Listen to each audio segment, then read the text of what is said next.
ప్రభుత్వం రైతు రుణమాఫీని ఎగ్గొట్టింది. 3 దఫాల ఎగనామం తర్వాత రైతు భరోసా పైసలు అకౌంట్లో వేస్తుంది. ఆ డబ్బు తీసుకుందామని వెళ్తే బ్యాంక్ అధికారులు అవమానించి పంపారని హనుమకొండ జిల్లా పరకాల రైతులు ధర్నాకు దిగారు. లోన్లు కట్టలేదు కాబట్టి రైతు భరోసా డబ్బులు ఇచ్చేది లేదంటూ తెలంగాణ గ్రామీణ బ్యాంక్ మేనేజర్ వెళ్లగొట్టాడని, పైగా ఎస్సీలు అంటూ కులం పేరుతో దూషించాడని ఆవేదన వ్యక్తం చేశారు.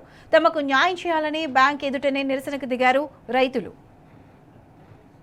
ఓలో పెట్టి రైతులను 10 రోజుల సంది బ్యాంక్ చుట్టూ తిప్పుకుంటూ మీకు లోన్లు లేవు ఏం లేవు వెళ్ళండి, మీరు ఎక్కడ చెప్పుకుంటారో చెప్పుకోండి. కలెక్టర్ దగ్గర పోయినా కూడా, కలెక్టర్ చెప్పినా కూడా, లీడ్ బ్యాంక్ దగ్గర పోయినాం, ఆర్ఓ దగ్గర పోయినా కూడా ఆయన ఇవ్వడం లేదు. మీకు లోన్లు కట్టే అర్హత లేదు, మీరు ఇవ్వలేరు, ఎస్సీలు మీరు అసలు ఇవ్వలేరు, మీతోటి కాదు, మీరు వెళ్ళిపోండి, మీకు ఇవ్వం. రైతు భరోసా పడ్డా ఏ డబ్బులు పడ్డా కూడా ఈ బ్యాంకే మీరు రాకుండాని మమ్మల్ని చాలా ఇబ్బందులు పెడుతూ మేనేజర్ గారు చాలా 10 రోజుల సంది తిప్పుతూ నాకు ఎకరం పేరు మీద 6,000 రూపాయలు, మళ్ళా పిఎం కిసాన్ 2,000 రూపాయలు 15 రోజుల క్రితం ఈ తెలంగాణ గ్రామీణ బ్యాంకులో వేయడం జరిగింది గవర్నమెంట్ పెట్టుబడి సాయం కోసం అని.